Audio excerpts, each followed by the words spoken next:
18 जुलाई 2025 को DG shipping द्वारा एक सर्कुलर निकाला गया जिसमें मर्चेंट नेवी के लिए अगर आपके पास फॉरेन सीओसी है उस पर पाबंदी जो है वो लगाई गई है, जिसके तहत आप फॉरेन सीओसी लेकर के कहीं पर भी सेल नहीं कर पाएंगे। तो कहीं ना कहीं इसको लेकर के प्रदर्शन जो है वो महाराष्ट्र के नवी मुंबई इलाके में जो है वो मर्चेंट नेवी के जो सी पैरर्स हैं वो करते हुए नजर आ रहे हैं। इसके अलावा आप तस्वीरों में देखिए कि पोस्टर्स और बैनर जो है वो डीजी शिपिंग के खिलाफ जो है वो लेकर के आए गए हैं और न केवल मर्चेंट नेवी बल्कि उनके परिवार के सदस्य भी यहाँ पर पहुंचे हुए हैं जो इस सर्कुलर का विरोध करने के लिए यहाँ पे पहुंचे हुए हैं। लोगों से बात करेंगे, जानेंगे कि आखिरकार उनकी प्रमुख मांगे क्या है, किन मुद्दों को लेकर के वो प्रदर्शन कर रहे हैं। पंकज, आप कितने सालों से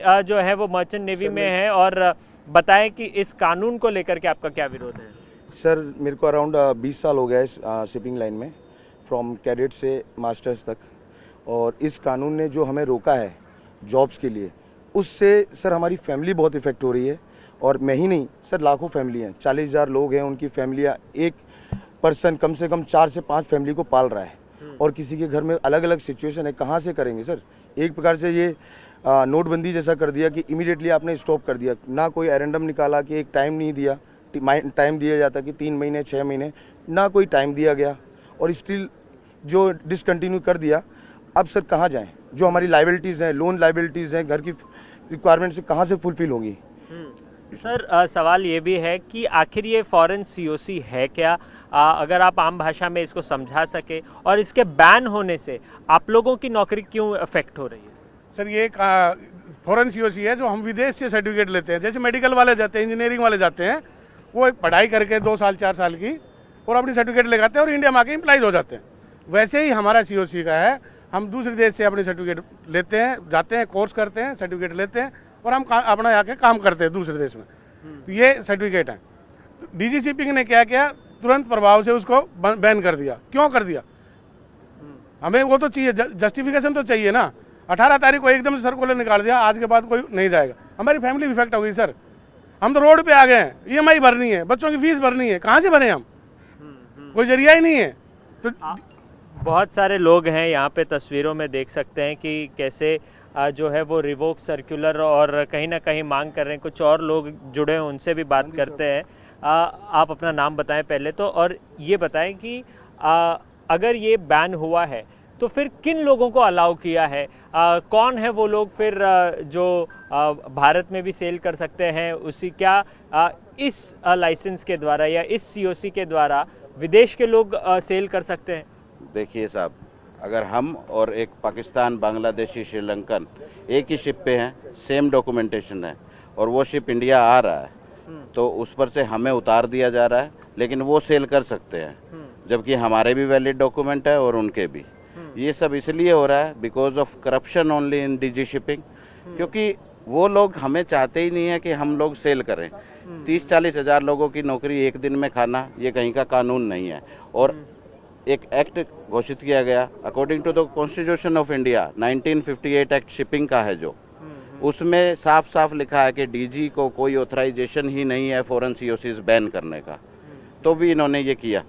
ये किस ग्राउंड पे किया, डीजी क्या चाह रहे हैं, और इतने लोगों के पेट पे जो लात मार दी, उसका एक अल्टरनेट सोच के रखना चाहिए था, वो भी नहीं बताया गया। और रातों रात ये ब्लैंकेट बैन डाल दिया गया, जिसको कि हमने कोर्ट में चैलेंज किया। बैन हटाया गया, लेकिन अब कान को दूसरे तरीके से पकड़ा जा रहा है और बोला जा रहा है कि आपको एफिडेविट साइन करके देना होगा अगर आप जहाज पे जाते हैं। हम अपने ही हाथ कैसे बांध देंगे अपने आप?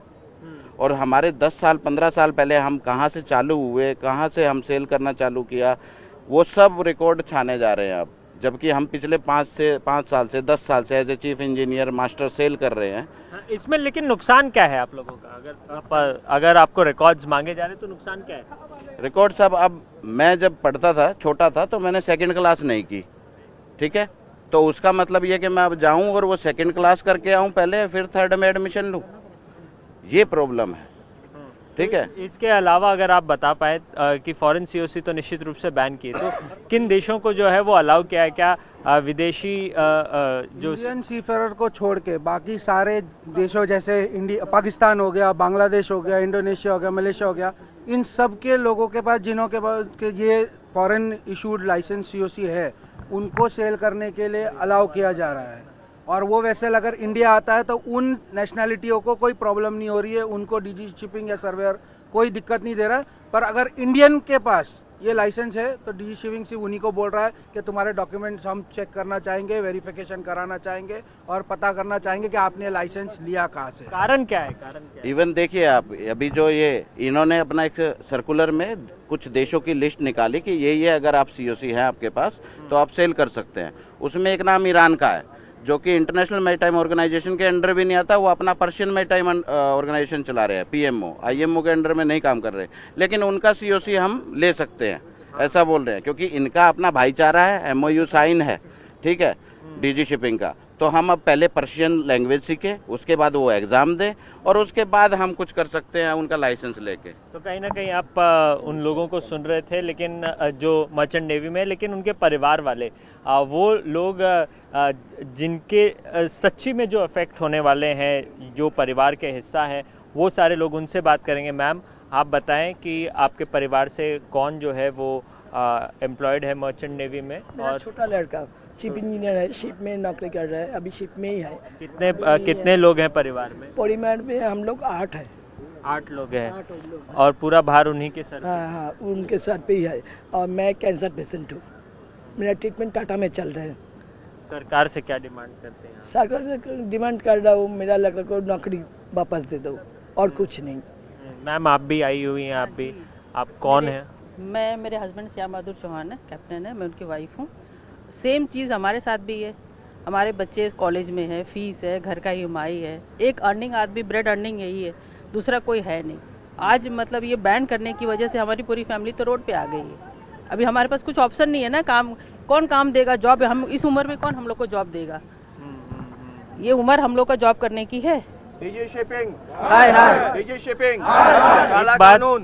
एक बात आप बताइए कि ये जो इम्पैक्ट होगा वो कैसे होगा, और निश्चित रूप से इसमें वक्त कितना निकल जाएगा और कितनी नौकरियां जो है वो इफेक्ट होंगी? जैसे DG शिपिंग का कहना है कि उनको 6 महीना का टाइम चाहिए, लेकिन हमारे पास ये टाइम नहीं है। अगर 6 महीना टाइम अगर हम लोग देते हैं किसी भी चीज़ के लिए, तो इसके बदले में हमें सैलरी दिया जाए। प्लस अगर 6 महीना अगर हमने टाइम दिया तो वो जो दूसरे कंट्री के जो